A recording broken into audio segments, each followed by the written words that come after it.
eux aussi devraient franchir la barre des 5% des suffrages pour entrer au Parlement européen. La liste de la France insoumise est en quatrième position dans les sondages, avec 8,5% des intentions de vote. La présidente du groupe LFI est parmi nous ce soir. Mathilde Panot, bonsoir. Bonsoir. Alors vous êtes arrivée sur le territoire samedi. Depuis, vous avez fait de nombreuses visites. Vous avez rencontré nos représentants, des ministres aussi, le président du pays. Les rencontres ont-elles été concluantes? Qu'est-ce qu'il en est ressorti? Alors déjà, merci beaucoup pour votre invitation et je voudrais dire à toutes les Polynésiennes et les Polynésiens que nous avons rencontrés, déjà quelque chose que je trouve absolument admirable en Polynésie, qui est un sens de l'accueil et donc une relation à l'autre qui est, je crois, assez unique et qui m'a beaucoup touchée. La deuxième chose, c'est que nous sommes évidemment venus faire campagne, c'est-à-dire parler à l'intelligence des uns et des autres et essayer de convaincre autour de la liste conduite par Manon Aubry, qui est la seule liste aux élections européennes qui compte en deuxième position Younous Omarjee, c'est-à-dire un candidat d'un territoire dit d'outre-mer, puisqu'il est candidat issu de la Réunion et qui sera donc le seul eurodéputé probablement élu au soir du 9 juin pour l'Hexagone, mais du 8 juin ici en Polynésie.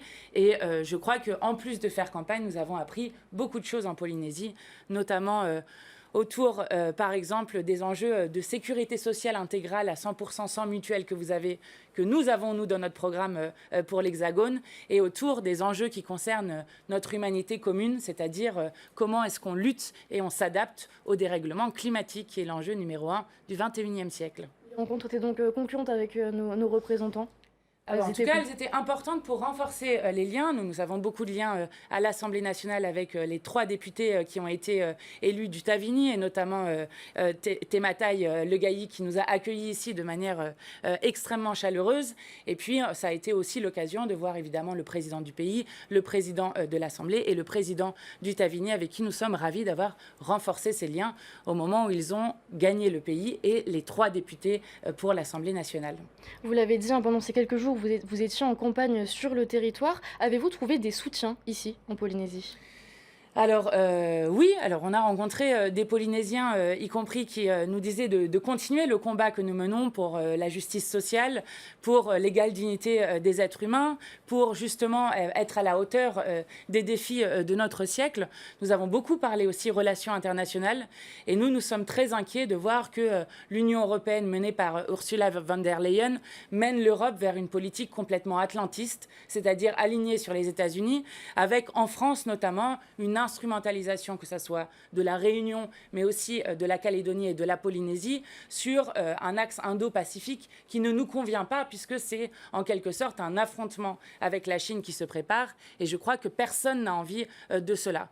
Donc le bulletin Manon Aubry Younous Omarjee permet à la fois d'exprimer sa colère contre la politique menée par Emmanuel Macron, qui crée un océan de malheur dans le pays, permet aussi, je crois, de faire barrage à l'extrême droite au moment où ils sont annoncés en tête alors que le fait colonial est nié, et permet d'élire un eurodéputé issu de l'outre-mer qui défendra les enjeux polynésiens. Justement, on revient au Fénois en Polynésie. Est-ce que vous avez trouvé des soutiens politiques? Je pense peut-être au Tavini Wir Atira. Vous semblez assez proche de certains des représentants du Tavini. Alors ça, c'est au Tavini qu'il appartient de répondre. Donc, c'est votre volonté d'aller vers une alliance?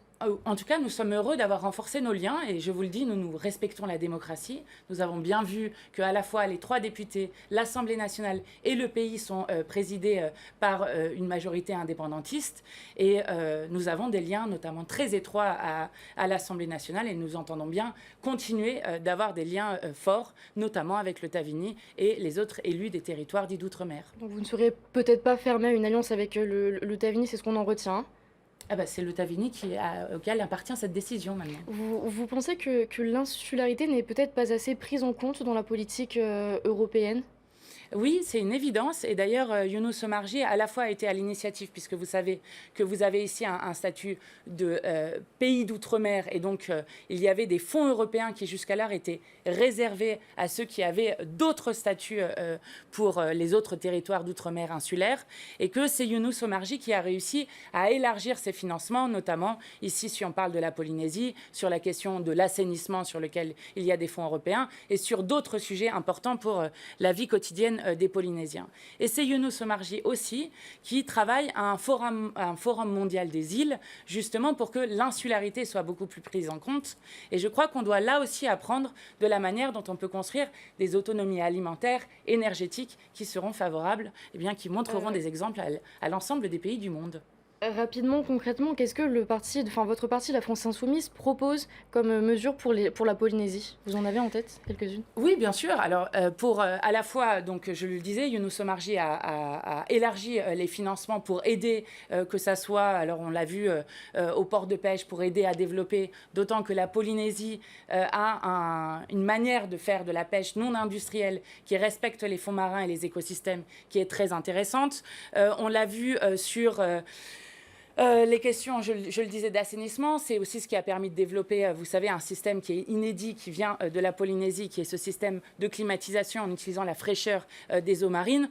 Donc nous, ce que nous demandons, c'est à la fois qu'il y ait une justice sociale beaucoup plus affirmée, c'est dans notre programme, que tout le monde peut d'ailleurs consulter en ligne, qui compte 54 pages et de nombreuses mesures, et puis de faire en sorte d'aider à l'autonomie alimentaire, énergétique des territoires, pour faire en sorte que tout le monde puisse vivre dignement, sans dépendance, qui mette la vie des uns et des autres en jeu.